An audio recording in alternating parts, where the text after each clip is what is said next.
وہ یہ کہتے ہیں کہ آپ لوگ چونکہ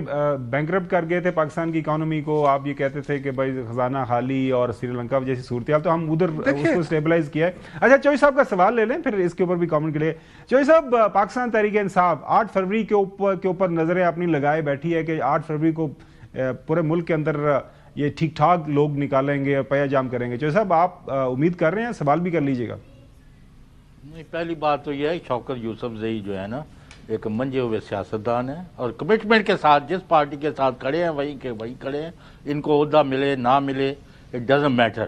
تو اٹ میکس ہم very dear to me at least. Having said this, آپ کے مخالف یہ میرا موقف نہیں ہے، وہ یہ کہتے ہیں نہ آپ کے کہنے پر لوگ نکل رہے ہیں، 10-15 بندے نہیں آتے آپ کے، آپ پی ٹی آئی اور اس کی لیڈرشپ اپنی اوقات اور وقت کھو بیٹھے ہیں اور گلیاں سنجیاں اور بچے نون لیگ پھرے، یعنی ان کا تو یہ موقف ہے، نہ 8 کو کچھ ہونا ہے، نہ 8 سے پہلے ہونا ہے، نہ 8 کے 8 دن بعد ہونا ہے۔ آپ کی تیاری کیا ہے؟ Are people coming out on your call? Number 1، آیا مذاکرات اب آپ ایک قصہ پرینہ ہے یا مذاکرات کا ابھی دروازہ کھلا ہوا ہے؟ 8 فروری کے حوالے سے دیکھیں اتنا دور بھی نہیں ہے 8 فروری، اور جو سہیل افریدی نے پنجاب میں جا کے جو خوف ختم کیا، اس طرح جو سندھ کے اندر جو لوگ جس طریقے سے ان کے استقبال کے لیے نکلے جگہ جگہ، اور کے پی تو ویسے ہی چارج ہے، تو یہ کہنا کہ جی 8 فروری کو کچھ نہیں ہوگا، تو میں کہہ رہا ہوں کہ ہم تو پورا من ہے، ہمارا احتجاج بھی پورا من ہے۔ میں یہ سمجھتا ہوں کہ ملک مشکل میں ہے، بہت زیادہ اس وقت دہشت گردی کی وجہ سے امن و امان کی صورتحال کا سامنا ہے، ہم 2 صوبوں کو ایٹ لیسٹ، اور اس کے علاوہ یہ دہشت گردی کو اگر ایک طرف رکھیں تو سندھ کو دیکھیں، سندھ بھی نہیں چل رہا ہے، وہاں ٹوٹی پھوٹی سڑکیں ہیں، وہاں پہ آپ دیکھیں روز کوئی گٹر کے ڈھکن نہ ہونے سے بچے گر رہے ہیں، کوئی ڈمپر سے مر رہے ہیں بیچارے لوگ، تو یہ ایک جو گورننس ہے وہاں سندھ میں نظر نہیں آ رہی۔ پنجاب کے اندر جو ہے وہ جو انٹیاں ہیں وہ ٹک ٹاک پہ چل رہی ہیں ساری، تو اس ایشوز تو ہیں، تو اگر ان ایشوز کو دیکھتے ہوئے اپنی اکانومی کو دیکھیں کہ اکانومی چل نہیں رہی ہے، آپ کی غیر ملکی سرمایہ کاری نہیں ہو رہی ہے، آپ کی بے روزگاری بڑھ رہی ہے، جو ایکسپورٹ ہے وہ کافی کم ہو رہی ہے، تو ہوگا کیا؟ آپ لوگوں کو یہ کہہ رہے ہیں کہ پرائم منسٹر چلے گئے ہیں اور وہ وہاں پہ ایم او یو سائن کر کے آئے ہیں، وہ ٹرمپ سے ملے ہیں، کیا اس سے پاکستان کو کوئی فائدہ ہو رہا ہے؟ اس وقت جو سب سے زیادہ، اگر ہم جو خارجہ امور کی ہم بات کریں گے تو سب سے زیادہ پریشر پاکستان کے اوپر ہے۔ ایک طرف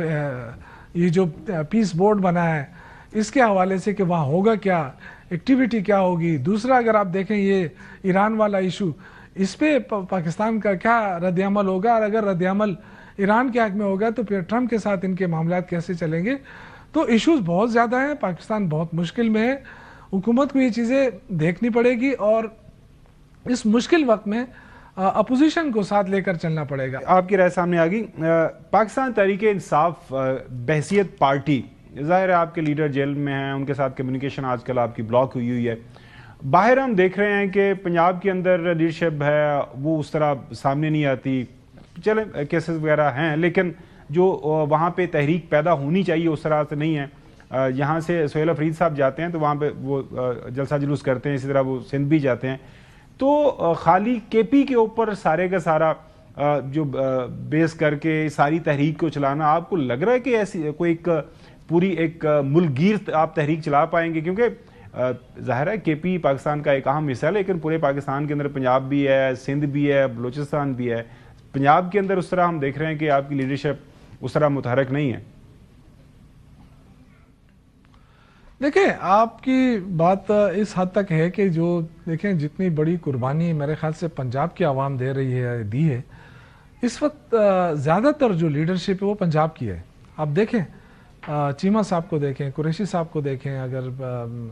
اعجاز چودھری صاحب کو دیکھیں، بہت سارے ہمارے لیڈرشپ، عمران خان سمیت جتنے بھی ہیں، دیکھیں نا اس وقت تو پنجاب کی تمام لیڈرشپ، شیخ اکرم وقاص صاحب کو جو ہے وہ اشتہاری قرار دے دیا گیا ہے، اس طرح بہت سارے لوگوں کو کے خلاف مقدمے درج ہے، جعلی مقدمے ہیں، لیکن تنگ تو کیا جا رہا ہے نا، عام آدمی تو ورکر تو لیڈر کے پیچھے نکلتا ہے۔ تو اب یہ کہ اگر خیبر پختونخوا کی لیڈرشپ بھی وہاں پہنچتی ہے تو لوگ نکلیں گے انشاءاللہ۔ ہر صورت میں نکلیں گے. دیکھیں ایک تو گورنمنٹ جو ہے چونکہ بدقسمتی ہے کہ ملک میں جمہوریت نہیں ہے, فسطائیت ہے, ان کو ایک ہی کام آتا ہے کہ جی یعنی نہ تو یہ مذاکرات کر سکتے ہیں نہ یہ معاملات کو سلجھا سکتے ہیں, صرف ریاستی طاقت کے استعمال پہ سمجھتے ہیں, بس یہ کر رہے ہیں.